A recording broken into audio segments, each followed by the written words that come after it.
After 2 days of waiting, ayan, dumating na tong order ko from IKEA. Nga pala ako na itong center table namin kasi nga wala kaming lamesa dito.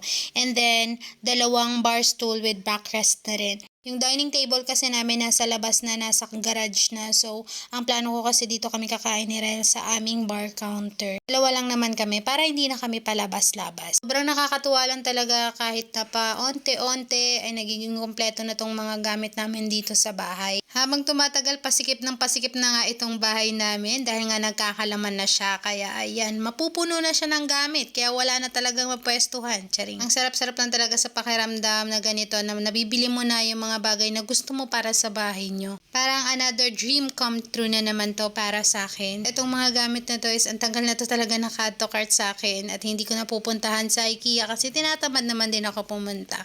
Kaya ito, ino-order ko na lang siya sa app. Ito at natapos na namin assemble ang center table. Dito na naman kami sa upuan. Medyo nahirapan nga kami dito at umiinit na nga yung ulo ko. Tuwan ko nga din, tuwing talaga napapagod ako, umiinit talaga yung ulo ko. Sobrang init ng ulo ko, parang sisirain ko na lang siya. Charing. Sa pangalawang upuan nga, napakadali na lang siya kasi alam na namin siya i-assemble ni Ryle. Medyo dito lang talaga kami nahirapan sa una kasi medyo nangangapa pa kami. Naman dito sa IKEA, every item talaga nila, meron talagang instructions kung paano ang gagawin. Pero pag nagamay mo naman na, ayan, napakadali na lang siya matapos. At saka nakakatuwa dito, si Rel kasi talaga gustong gusto talaga tumulong sa akin. Is na mag-TV or tablet siya, ayan, mas pinili niyang tulungan ako kaya mas maigi at napadali naman yung trabaho ko. At saka naging banding na rin naming dalawa to. O, diba?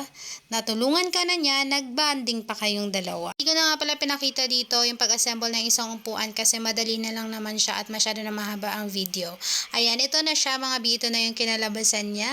O, diba? Super pretty. Sobrang nagustuhan ko. Ang ganda-ganda at bagay na bagay yung kulay sa bahay namin. So, yun lang. Bye!